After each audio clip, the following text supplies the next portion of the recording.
Перед началом истории хочу сердечно поблагодарить моих подписчиков на Бусти. В нынешнее время отсутствия монетизации на YouTube, новые истории на канале выходят только благодаря вам. А если ты тоже хочешь поддержать меня копеечкой, тогда подписывайся на мой Бусти по ссылке в описании. Ведь на Бусти истории выходят гораздо раньше, и плюс там есть крутые эксклюзивы.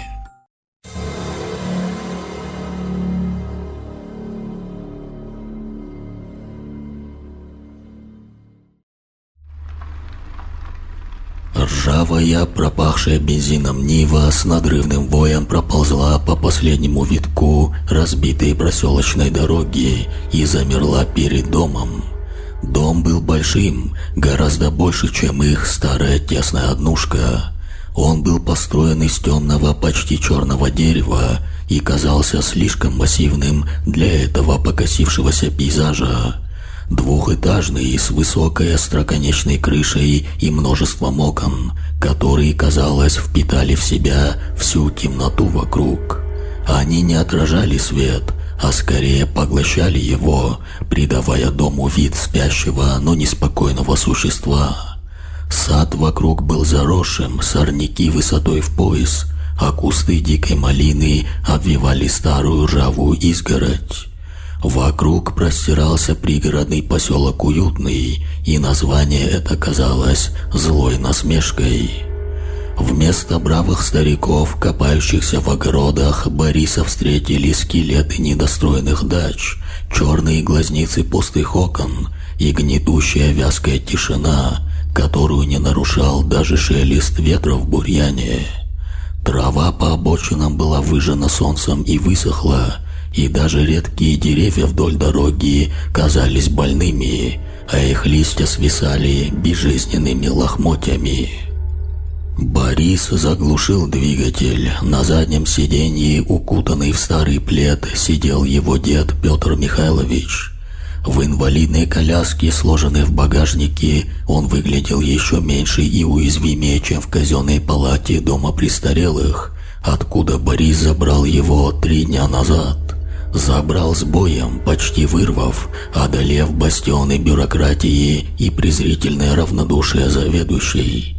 Также с боем он выбил и этот дом у председателя социального фонда Константина Грымова. Угрюмый тип с лицом, похожим на непропеченный блин, долго мялся, но Борис был настойчив. Он все еще носил в себе искру бунтарства, из-за которой его и вышвырнули из морской академии. Драка, банальная глупая драка с мичманом, который унижал первокурсника. Борис сломал мичману челюсть и потерял свой шанс на будущее в соленом морском ветре. Вернувшись в родной город, он нашел лишь пустоту. Отец Иван погиб в автокатастрофе 5 лет назад. Маму Боря и вовсе видел только на фотографиях, поскольку она умерла через 3 дня после его родов. В итоге у Бори остался только дед, которого сердобольные службы упекли на покой. Борис же вернул его, и теперь у них был этот дом, а больше ничего. «Приехали, дед», — сказал Боря, стараясь, чтобы его голос звучал бодро. Петр Михайлович медленно повернул голову, обводя взглядом унылый пейзаж. Его выцветшие голубые глаза, обычно полные лукавства, сейчас были настороженными, как у зверя, почуявшего западню. «Место какое-то глухое», – прохрипел он. «Не нравится оно мне, Борька, что-то тут не так». «Да нормальное место, дед, тихо, свежий воздух, картошку посадим». Парень открыл дверь, впуская в салон запах сырой земли и прелой листвы. Но чувствовал он то же самое, необъяснимую сосущую под ложечкой тревогу. Петр Михайлович медленно повернулся к нему. Его взгляд был странным и задумчивым. «Внучок, а ты знаешь, сколько лет я отдал заводу? 43 года мастером цеха отпахал. За это время я видел многое, и хорошее, и плохое, но чтобы вот так просто пенсионеру взять и дать дом, слишком уж хорошо это, Борька, чтобы быть правдой». Борис со вздохом отстегнул ремень безопасности. «Да перестань, дед, не придуряйся, это же подарок от администрации. Я лично все пороги обошел, пока этот дом для тебя не выбил. Спасибо благотворительному фонду Грымова. Если бы не он, нам могли бы вообще ничего не дать. Ты хоть знаешь, сколько такой дом может стоить?» «Догадываюсь», — покачал головой Петр Михайлович и тут же добавил: «Грымов, странная такая фамилия, почему-то она мне кажется знакомой. Нужно будет подумать об этом на досуге. А вообще у нас, когда что-то даром дают, внучок, то обычно с каким-то подвохом. Вот и тут что-то нечисто. Я не вижу здесь жизни, даже деревья какие-то больные. А людей ты хоть кого-нибудь видел?» Борис проигнорировал слова деда, хотя какая-то тревожная струнка в его душе натянулась. Первые часы переселенцев ушли на обустройство. Борис, кряхтя, выгрузил инвалидную коляску, пересадил в нее деда, а затем принялся таскать в дом их скудные пожитки. 2 чемодана с одеждой, коробку с посудой и старыми фотографиями, а также книги. Дом внутри оказался еще более запущенным, чем снаружи. Пахло мышами, пылью и чем-то сладковато-тленным, как забытый в подвале мешок картошки. Стены, некогда покрытые веселенькими обоями в цветочек, теперь щерились пятнами плесени, похожими на географические карты неведомых мрачных континентов. «Так, сейчас марафет тут наведем», — провозгласил Борис, вооружаясь веником, который, казалось, был ровесником самого дома. Петр Михайлович, маневрируя на своей коляске по скрипучим половицам, пытался помогать. Он давал ценные указания, протирал пыль с подоконника краем своего пледа и ворчал, что молодежь нынче ничего не умеет делать как следует. Борис не спорил и был рад, что дед отвлекся, а в его голосе появились знакомые командирские нотки. Солнце клонилось к закату, окрашивая пыльный воздух в оранжевые тона, когда дед, уставший от роли прораба, замер посреди комнаты и тихо сказал: «А знаешь, Борька, почему я в 40 лет седым стал?» Борис оторвался от отдирания старой газеты, прилипшей к полу. «Почему, дед?» «Из-за взрыва, Борька, на заводе 30 лет тому назад». Петр Михайлович смотрел в окно, но видел не чахлые деревья, а что-то другое, что-то из прошлого, что до сих пор отбрасывало на его жизнь длинную уродливую тень.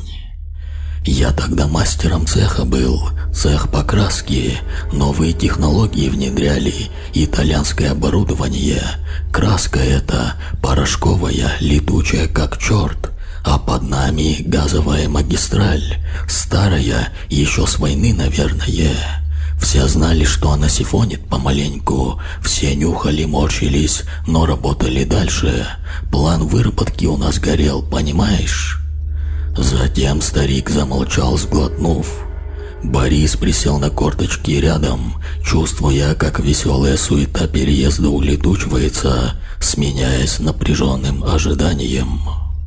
В тот день духота стояла страшная, а в ночную смену и подавно. Июль, все окна нараспашку, а запах газа стал сильнее обычного. Я несколько раз звонил главному инженеру, докладывал, а он мне: «Михалыч, не паникуй, прорвемся. До конца смены дотянем, а там ремонтников вызовем». Вот и дотянули, блин. Дед закрыл глаза. Его пальцы, узловатые, свевшиеся в кожу металлической пылью, вцепились в подлокотники коляски так, что костяшки побелели. Я как раз вышел в курилку буквально на минуту, и тогда оно и рвануло. Звука я не помню, помню лишь тишину, мгновенную, абсолютную, а потом ударная волна. Меня швырнуло на бетонную стену, как тряпичную куклу, а когда очнулся, кругом был ад, натуральный, Борька, ад, как его попы описывают. Борис представил себе это, и по его спине пробежал холодок. Он видел фильмы катастрофы, но слова деда были страшнее любой графики, ведь они были настоящими. Цеха просто не стало. Вместо крыши рваное синее небо, стены выгнуло наружу, и повсюду люди, вернее то, что от них осталось. Я помню Ленку из ОТК, молоденькая девчонка, только замуж вышла. Ее намотало на вентиляционную трубу под потолком. Платье ее в горошек трепетало на сквозняке, как флаг на похоронах. А рядом висел Семёныч, весельчак наш, бригадир, вернее его верхняя половина, а ног просто не было. Голос деда дрогнул, но он заставил себя продолжать. Это был не просто рассказ, это была исповедь. Я пошел внутрь, через пролом, ничего не соображал, просто шел. Везде огонь, дым едкий, от которого глаза вытекают, и запах паленой краски, газа и жареного мяса, человеческого Борька.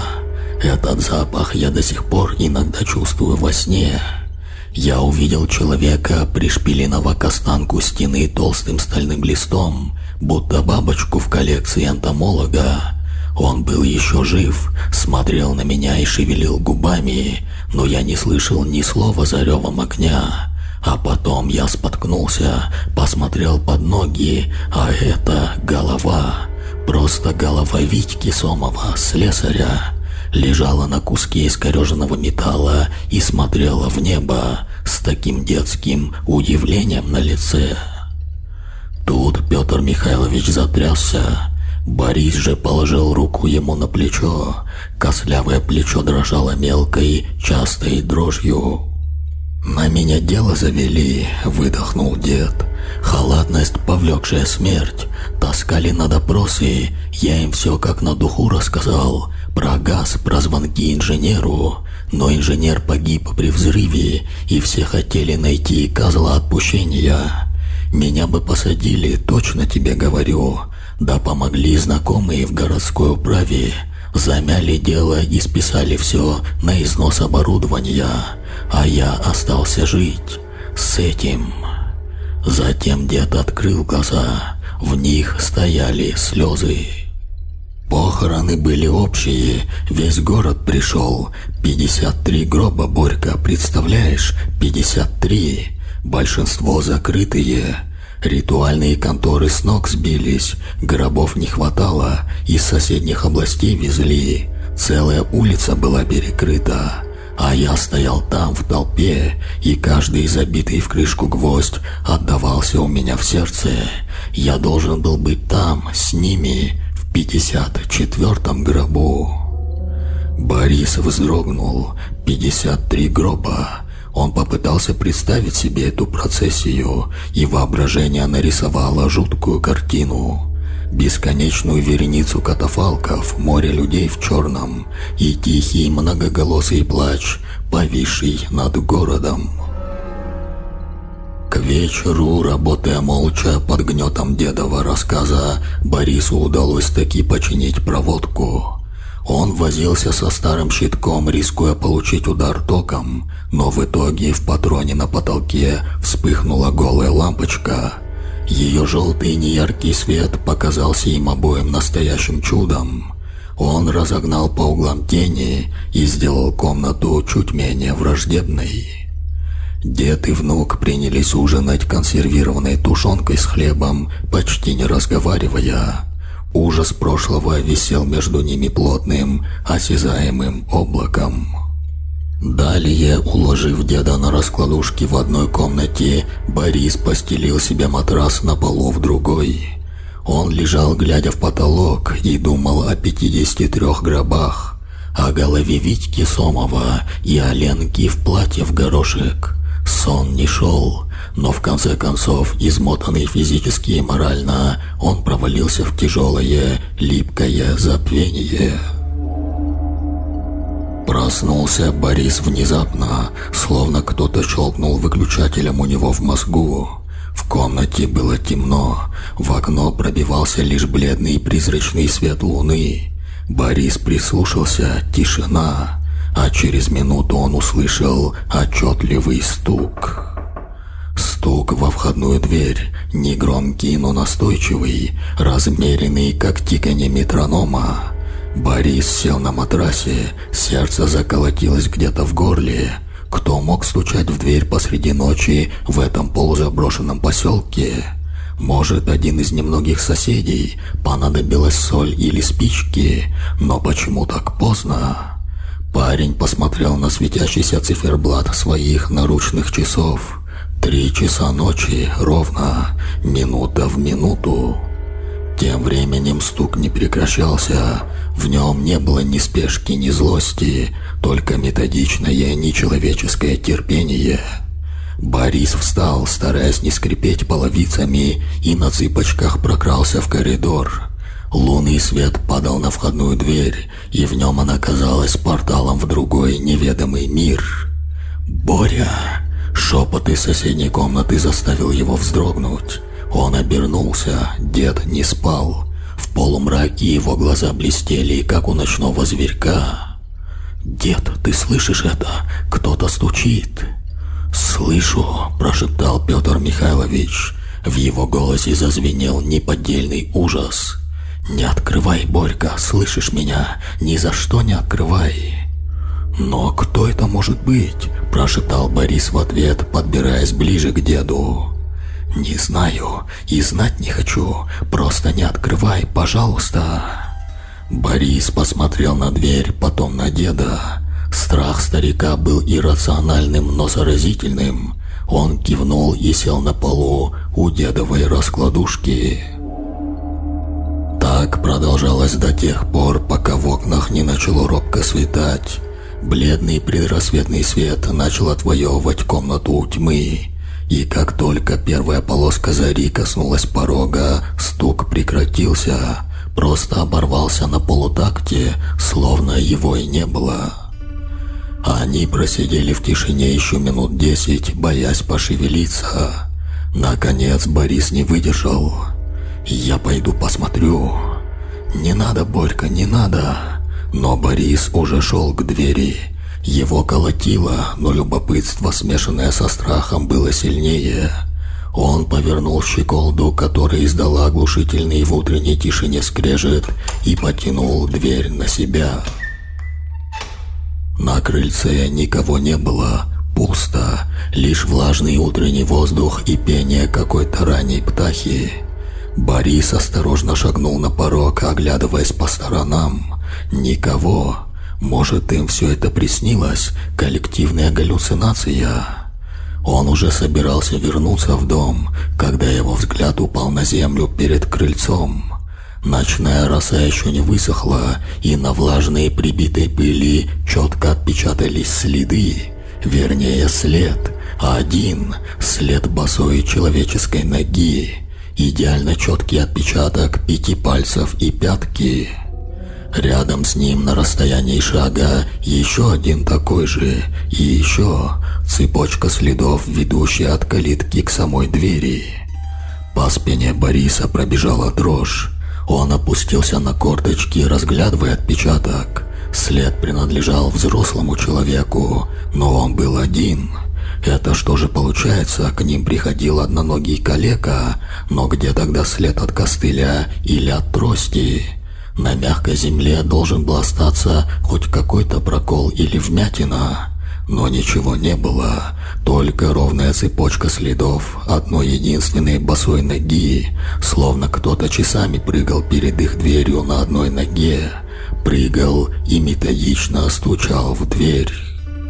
Обернувшись, Борис ахнул, ведь только сейчас он увидел то, чего не заметил сначала, сконцентрировав свое внимание на следах на почве.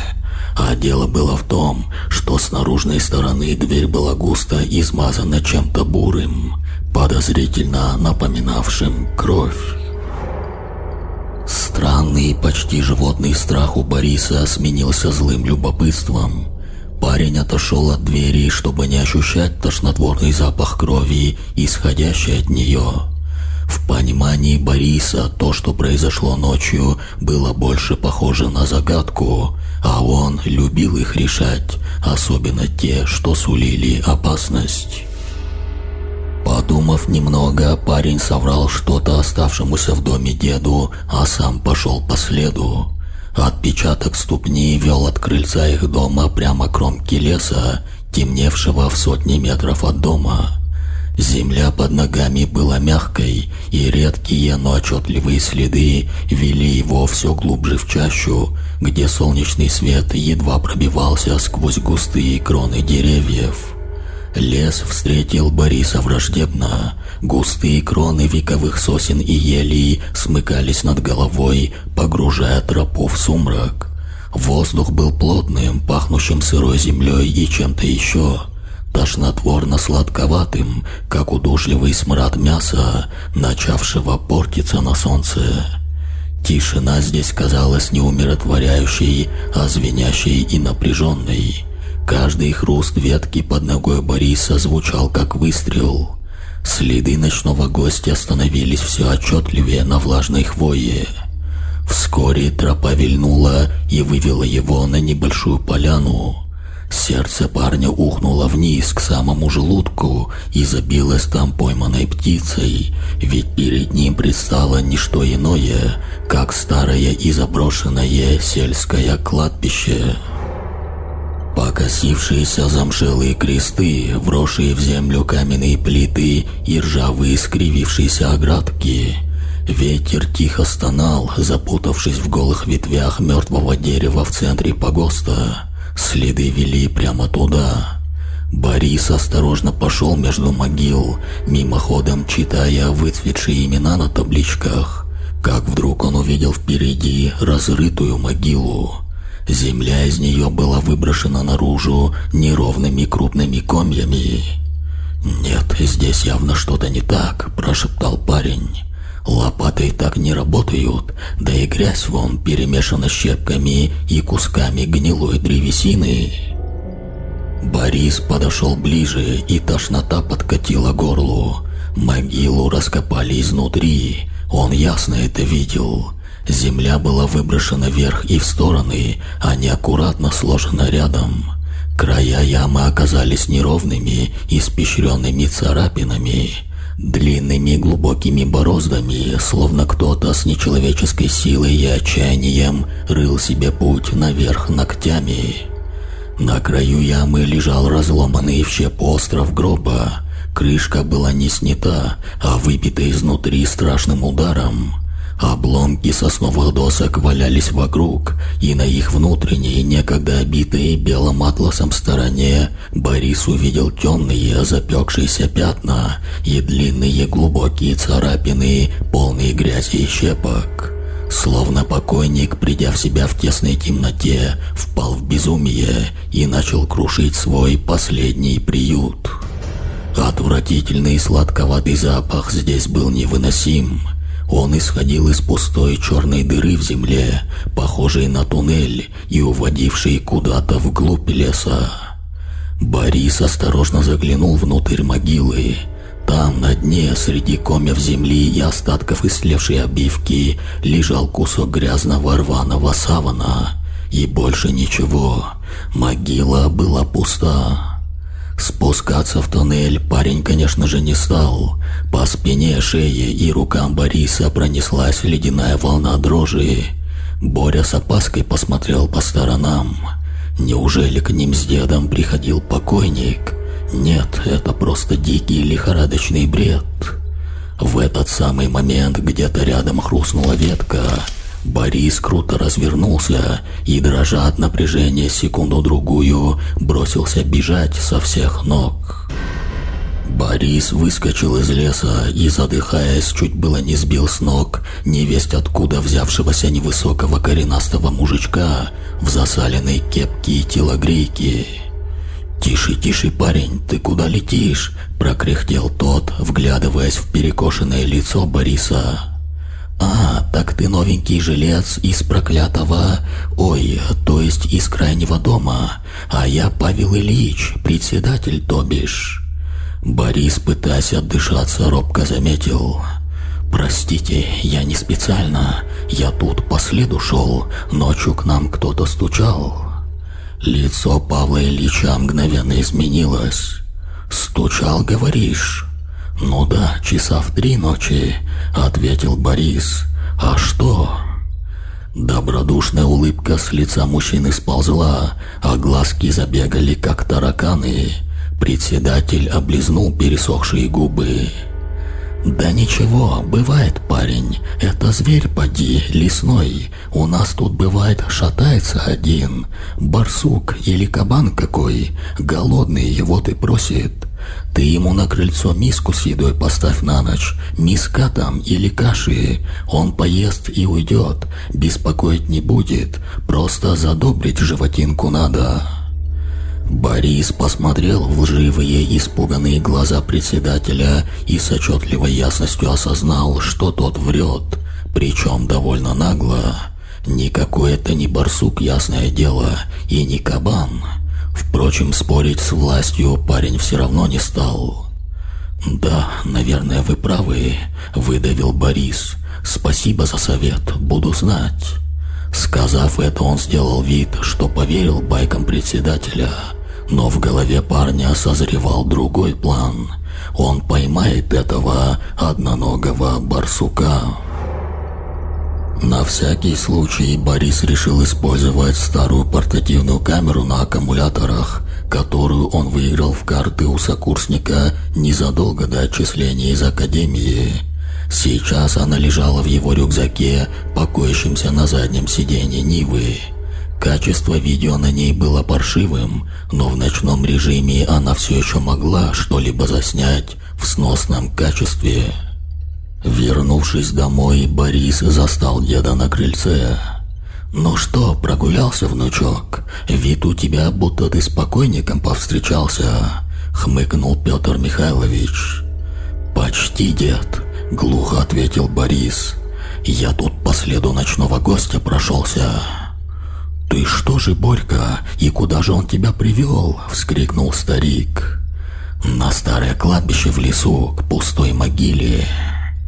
Петр Михайлович сжал подлокотники коляски так, что побелели костяшки. Пару минут он смотрел на Бориса тяжелым изучающим взглядом, а потом решительно сказал: «Помоги мне съехать со ступеней. Хочу я, внучок, по деревне прогуляться, так сказать, жалом поводить». И Борис молча помог старику спустить коляску с крыльца. Дед, не сказав больше ни слова, покатил по разбитой дороге в сторону немногочисленных жилых построек. Борис же зашел в дом и принялся готовить обед, пытаясь тем самым заглушить пульсирующий в венах страх. Чистя картошку, парень невольно бросил взгляд в окно и замер. У забора соседнего участка стояла девушка лет 20 и неотрывно смотрела на их дом. Заметив взгляд Бориса, она неловко махнула рукой. Боря вышел на крыльцо. «Привет, я Борис». «Привет, а я Катя», – тихо ответила соседка. Она была симпатичная, светлые волосы собранные в хвост и большие серые глаза, в которых почему-то застыл страх. Девушка подошла ближе к забору. «Вы не смотрите, что я подглядываю», – заговорила она торопливым шепотом. «Я просто должна вас предупредить. Уезжайте отсюда прямо сейчас, собирайте вещи и уезжайте». «Но почему?» Борис уже знал ответ, но хотел услышать его от кого-то еще, кроме председателя, с его дебильной теорией ночной кормежки животных. «Этот дом, он проклят, его облюбовало зло». Катя произнесла эти слова с содроганием. «Тот, кто в нем живет, заведомо обречен. Все начинается со стука ночью. Он приходит 3 ночи подряд, а на 3-ю ночь забирает свои жертвы. Именно после 3-й ночи утром их и находят мертвыми». «Кого их?» – спросил Борис, чувствуя, как внутри все холодеет от страха. Катя передернула плечами. «До вас тут жила учительница Полина Иванова, одинокая. После первой ночи она прибежала к нам, рассказала про стук, но никто ей не поверил. На вторую ночь она забаррикадировала дверь шкафом, а уже утром мы нашли ее в доме. Дверь была выломана вместе с косяком, а сама Полина сидела в углу, вся скрюченная, как сломанная кукла. Руки и ноги вывернуты под неестественными углами, позвоночник переломан в нескольких местах, а на лице застывшее выражение такого ужаса, что смотреть было страшно. И глаза, они были широко открыты и смотрели на что-то, чего уже не было в комнате. У Бориса закружилась голова, когда он представил себе столь жуткую картину. А до нее кто жил? До нее была семья с 2 детьми, Сидоровы. Они тоже, как и вы, услышали стук. Пытались уехать после второй ночи, но машина не завелась. Утром их нашел председатель. Это было сплошное месиво. Отец лежал в коридоре, грудная клетка проломлена, будто на нее уронили бетонную плиту. Мать обнаружили в спальне, ее просто разорвали на части. А детей... Тут Катя всхлипнула. Их нашли в детской. Они были аккуратно уложены в свои кроватки и укрыты одеялами. Только вот голов у них не было. Так их и нашли. Кровь отхлынула от лица Бориса. Только сейчас он понял, почему председатель фонда Грымов так легко отдал им этот дом. Скорее всего, это была вовсе не награда для ветерана труда. Это была утилизация биоматериала, живущего в проклятом доме. И они с дедом были следующими в очереди на бойню. В этот момент, скрипя колесами, к дому подъехал Петр Михайлович. Выражение лица старика было мрачным и решительным. На коленях у него лежал тяжелый предмет, завернутый в мешковину. Подкатив к крыльцу, он сбросил тряпку. В этот момент Борис тихонько ахнул, в то время как Катя шустро юркнула во двор своего дома. В руках же деда был обрез двустволки, старый, потертый, но все еще смертоносный. Выторговал у алкаша одного, на краю поселка живет. Перехватив удивленный взгляд внука, усмехнулся старик. Отдал ему всю пенсию, что в доме престарелых скопил. Говорит, обрез этот ему от отца достался. «Дед, ну ты чего?» – начал было Боря. «Не перебивай», – отрезал Петр Михайлович.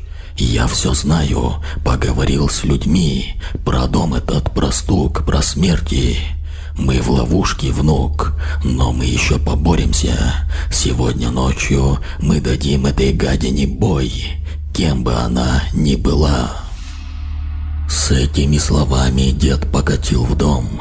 Борис же, ошеломленный, пошел вслед за ним. Дед выкатил коляску к столу и начал готовиться. Первым делом он высыпал из нескольких патронов дробь и принялся сноровисто забивать гильзы мелкими шарикоподшипниками, которые нашел в ящике с инструментами в кладовке. «Против крупного зверя обычная дробь, что слону дробина», — бормотал он. «А вот каленая сталь — другое дело». Незаметно наступил вечер. Тяжелый багровый закат окрасил небо в цвет запекшейся крови. Борис, как и советовал председатель, от греха подальше выставил на крыльцо миску с остатками гречки и мяса. На подоконник в гостиной, направив объектив на дверь, он поставил маленькую камеру. Затем они с дедом заперли все окна и задернули шторы. Петр Михайлович расположился в кресле напротив двери, положив обрез на колени. Борис же сел рядом, сжимая в руке тяжелую кочергу. Время тянулось как резиновое, час-два. Тишина давила на уши, а разговаривать было нельзя. За окном вдруг протяжно завыла собака, но потом и она замолчала, спрятавшись в свою конуру.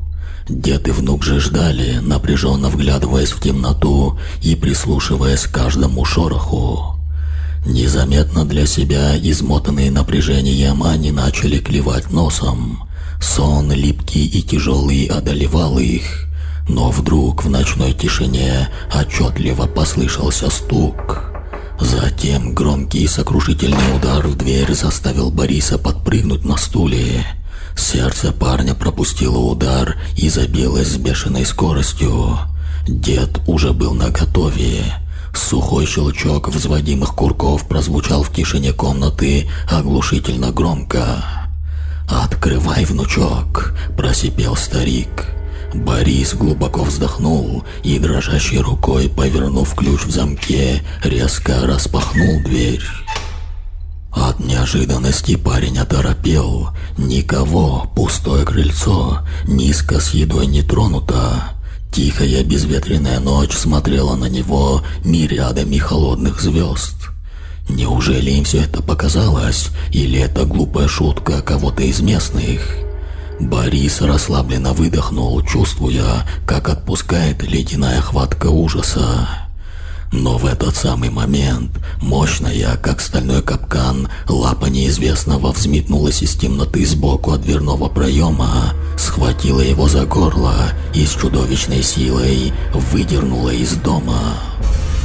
Воздух со свистом вылетел из легких, перед глазами парня заплясали черные точки. Его волокли по земле с такой скоростью, что он не успевал даже вскрикнуть.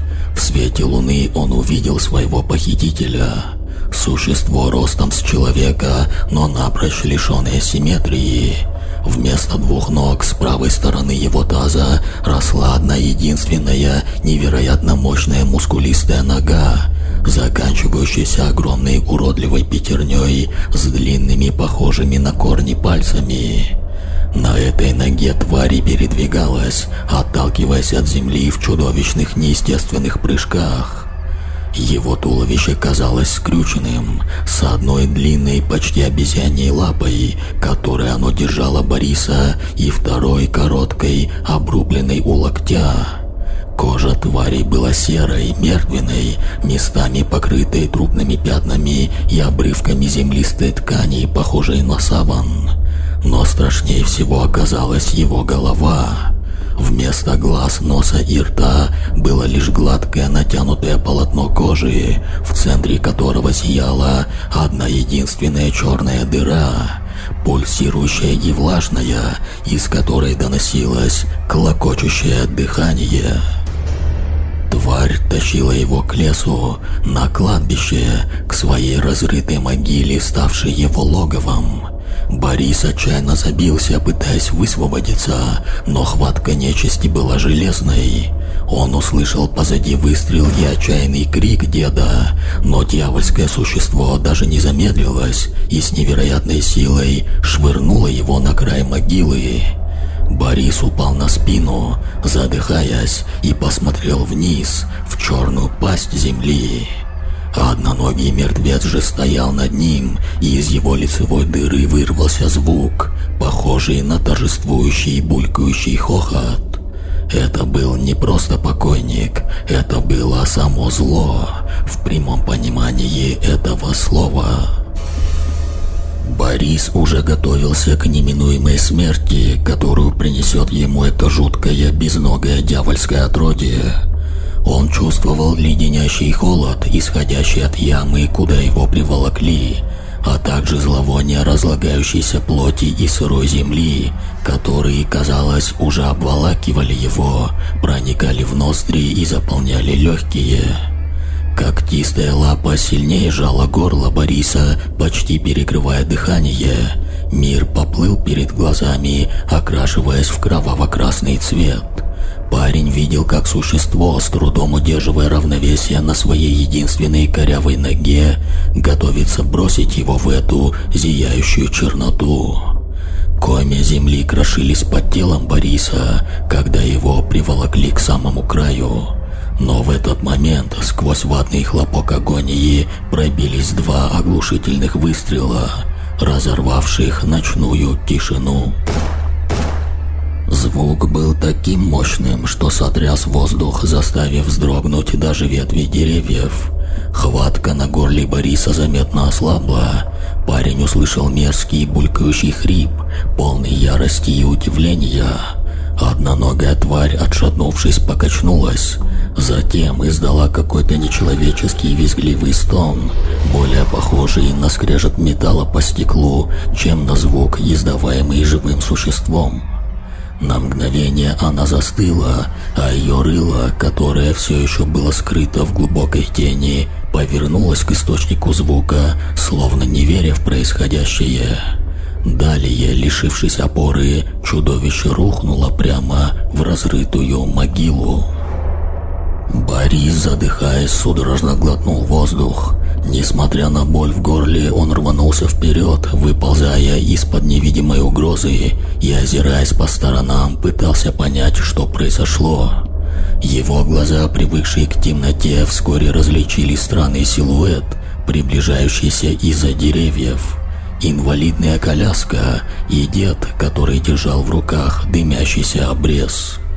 От стволов все еще поднимался тонкий едкий дымок, пахнущий порохом и жженым маслом. В глазах старика не было страха, только холодная расчетливая решимость. «Жив, внук!» Голос деда был хриплым, но спокойным. Борис, все еще дрожа, смог лишь кивнуть, показывая на могилу. «Оно все еще там, дед!» Петр Михайлович подъехал ближе и посмотрел в яму. Оттуда не доносилось ни звука. «Вряд ли оно мертво, Борька. Такая сущность не умирает от 2 выстрелов. Возможно, оно всего лишь ранено, уползло вглубь земли и затаилось». Бориса вновь охватила паника. Подумав немного, парень начал спешно забрасывать могилу камнями и землей, работая так лихорадочно, словно от этого зависела его жизнь. Он слышал, как внутри могилы, глубоко под землей, раздавались тихие скребущие звуки, словно что-то тяжелое медленно волочилось по тоннелю. Глухой скрежет, шорох, а иногда едва уловимый хрип. Тварь уползала в свое логово, в лабиринт под кладбищем, и зализывала раны. Борис же бросал землю и, цепляясь за корни, швырял обломки крошева надгробий, лишь бы заткнуть эту черную пасть. Его руки горели, мышцы ныли, но он не останавливался. Бывший студент работал до тех пор, пока могила не была засыпана кое-как. Неровно, но достаточно, чтобы перекрыть вход. «Все, уходим, дед», — сказал Борис после, запыхавшись и чувствуя, как его легкие горят огнем. «Нужно поскорее отсюда выбираться». Петр Михайлович не стал возражать. Борис помог ему развернуться и толкнул коляску по неровной проросшей травой дороге, а обрез все еще лежал у деда на коленях, готовый к бою. Они ехали в тишине, нарушаемой лишь поскрипыванием коляски и тяжелым дыханием Бориса, а уже приехав домой, внук и дед заперли все двери и окна. Внутри дома царила гнетущая тишина. Борис без сил рухнул на стул. Петр Михайлович внимательно посмотрел на внука. «Чует мое сердце, все это неспроста, Борька. Это не просто совпадение. Нам срочно нужно во всем разобраться». Борис только кивнул, поскольку к этому моменту у него уже не было сил спорить. «Для начала», — продолжил Петр Михайлович, поглаживая обрез, — «навестим нашего председателя. Уверен, эта гнида явно что-то знает, а потом выясним, почему управляющий социального фонда поселил нас именно в этот дом». Утро выдалось серым и промозглым, когда дед и внук выдвинулись к дому председателя. Борис толкал дедову коляску, а обрез был укрыт пледом. Когда они вошли во двор, Павел Ильич, поливавший цветы, вздрогнул. Его пухлое лицо исказило гримасой боли. Он сразу узнал Бориса, а потом его взгляд упал на инвалидную коляску. Мужик попытался изобразить улыбку, но она сползла с его губ, когда Петр Михайлович одним быстрым движением сбросил плед, обнажив обрез. Глаза председателя расширились от страха. Он побледнел, словно его вывалили в муке, и начал трястись, как в лихорадке. «Что вам нужно?» – пролепетал он, пятясь. «Я ничего не знаю». «Знаешь, гад!» – голос Петра Михайловича был холоден, как сталь. «Знаешь, и ты нам все расскажешь, или...» Он многозначительно поднял обрез. «Ты увидишь, что такое настоящий зверь, у которого 2 ноги». Председатель сдался мгновенно, так как был трусом, и под страхом смерти начал изливать все свои откровения. «Это давно началось, в 70-х», – забормотал он, присаживаясь на лавку. Его руки тряслись. «В нашей деревне жил сапожник Дмитрий Баклушин. Мрачный тип такой, всегда один. Считали его немного чудаком. А потом он взял и надругался над одной девушкой, Алевтиной, дочерью агронома, а после и вовсе убил ее. Девушка была тихая, мухи не обидит, 18 лет всего». Доказательств против сапожника почти не было, он все отрицал, и милиция лишь разводила руками. Но отец Алевтины, Степан, оказался сильным мужиком, и после похорон дочери решил отомстить по-своему, по-старому, как делали еще его деды. Для начала подговорил нескольких крепких мужиков из колхоза. Ночью они выкрали Баклушина из дома, вывезли в лес, там его избили, сильно ломали кости, чтобы он даже шелохнуться не мог. Потом привязали крепко-накрепко к дереву и обмазали сладкой патокой. Это была самая страшная казнь, которую я когда-либо видел. Отец Алевтины хотел, чтобы насильник страдал подольше. На запах сладкого слетелись осы, сначала 1-2, потом десятки и сотни. Дмитрий полностью покрылся этими жалящими тварями. Они жалили его в глаза, в рот и открытые раны от побоев. Он кричал так, что казалось, весь лес содрогается. А потом на патоку сползлись муравьи. Они покрыли его сплошным ковром, ползая по телу, лицу, заползая в ноздри и уши. Они грызли его медленно, по кусочку, а осы продолжали жалить, когда жертва была еще живой. Дмитрий чувствовал каждый укус муравья, каждое жжение от осинового жала. Его плоть медленно-медленно пожиралась заживо. Муравьи проникали под кожу, и сапожник чувствовал, как они копошатся в нем и буквально едят его изнутри. Глаза жертвы распухли, а веки слиплись от патоки и яда. Он был слеп, но все чувствовал. Запах стоял такой, что я до сих пор его испытываю, даже когда просто вспоминаю. Гниющая патока, пот, кровь и этот едкий запах муравьиной кислоты. Его крики становились все слабее, превращаясь в хрип, бульканье и еле слышный стон. Сапожник впадал в безумие от этой невыносимой боли и от понимания, что его тело медленно, но верно пожирается. Несколько дней насекомые пожирали Дмитрия живьем, пока его не нашла местная знахарка, старуха, которую все считали ведьмой. Она жила на краю леса, знала травы и черную магию, все ее побаивались. Так вот, ведьма каким-то образом его спасла, вытащила из лап смерти. Но Дмитрий был изуродован, его правая нога, ее просто не было. Муравьи и осы съели ее до костей, а от левой руки остался только обрубок. Плоть была сожжена и изъедена, а кости торчали наружу. Он прожил после этого недолго, не больше года, в мучениях.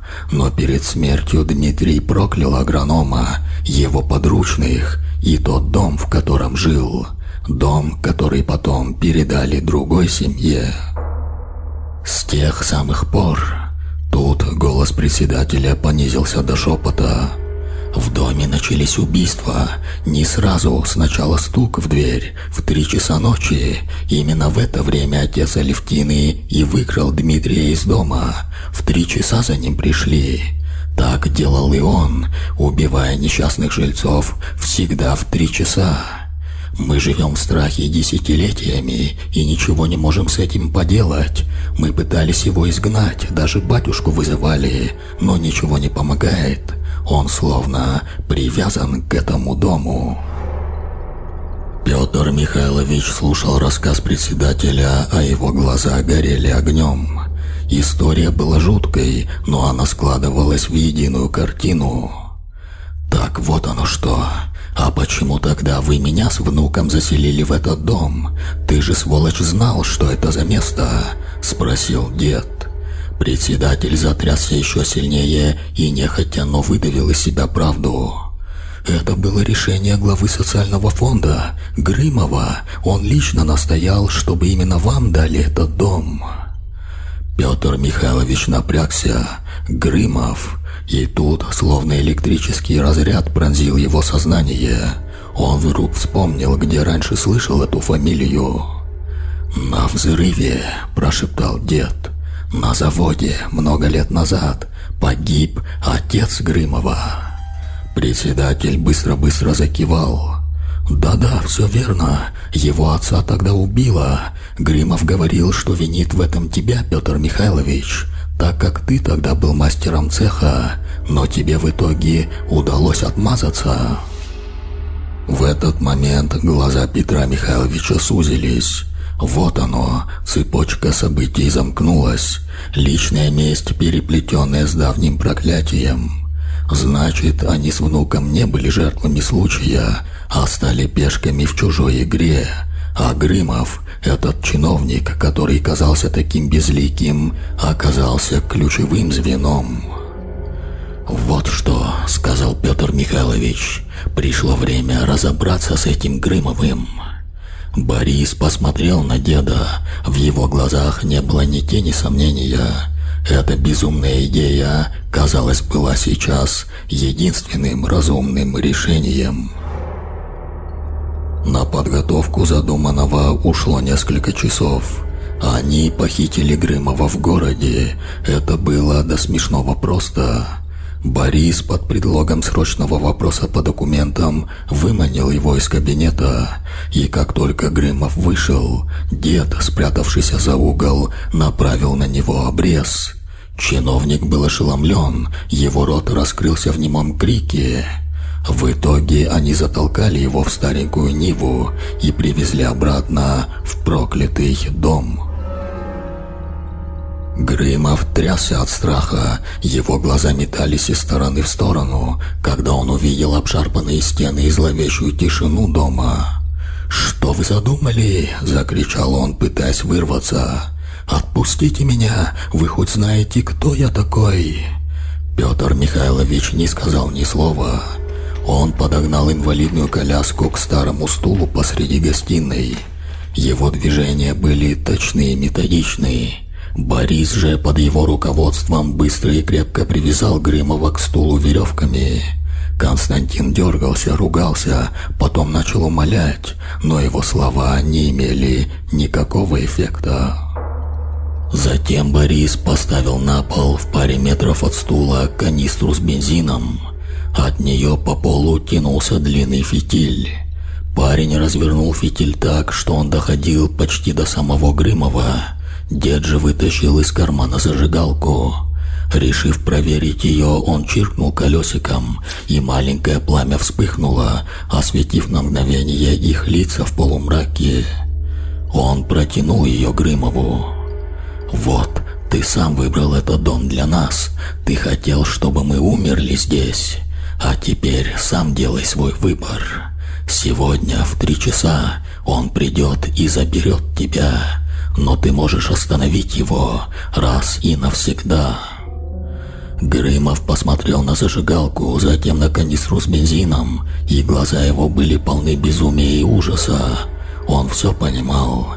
Его поставили перед выбором стать жертвой твари или уничтожить ее ценой собственной жизни. Грымов, привязанный к стулу, мелко задрожал. Сначала он скулил, потом его охватила лихорадочная дрожь, затем он просто молчал. а его глаза были широко раскрыты, уставившись в непроглядную темноту за окном. Борис и дед скрылись в амбаре, который примыкал к дому, спрятавшись за старыми досками. Их глаза были прикованы к окну, через которое просматривался дом. Обрез лежал рядом с дедом. Тишина была оглушающей, и вот, когда стрелки часов приблизились к 3, она нарушилась стуком. Стук был сильным, тяжелым. Грымов издал судорожный вздох. В его глазах был ужас, от которого волосы встали дыбом. Он все слышал и знал, что его ждет. Стук раздался еще раз, но уже не стук, а удар. Глухой и мощный, словно что-то тяжелое врезалось в дверь. В этот момент Грымов, сломленный и доведенный до предела отчаяния, с криком «Убирайся, тварь!» поднял дрожащую руку. Мужчина чиркнул зажигалкой. Огонек вспыхнул, пламя побежало по фитилю, быстро и неумолимо, как змея, скользящая по земле. А через секунду раздался оглушительный взрыв.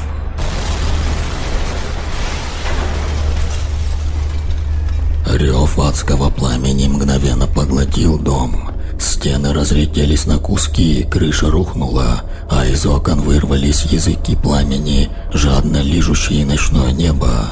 Стоял удушливый запах бензина, жженой древесины и чего-то еще, чего-то едкого и зловонного. Сквозь рев огня, казалось, послышался нечеловеческий пронзительный вопль, полный боли и ярости. Но вскоре он утонул в бушующем пожаре. Петр Михайлович и Борис вышли из амбара. Их лица были освещены кроваво-красным светом бушующего огня. Они молча смотрели на горящие обломки. Пламя плясало, пожирая дерево, мебель и все, что было внутри. Зловещий силуэт дома, объятый огнем, казался воплощением самого проклятия, которое теперь сгорало дотла. А когда пожар начал стихать, оставляя после себя лишь тлеющие угли и едкий запах гари, Петр Михайлович кивнул. «Поехали, внучок, нам здесь больше делать нечего». И они поехали прочь от этого проклятого места и невообразимого ужаса, который пережили здесь. Поехали вперед, прямиком в неизвестность.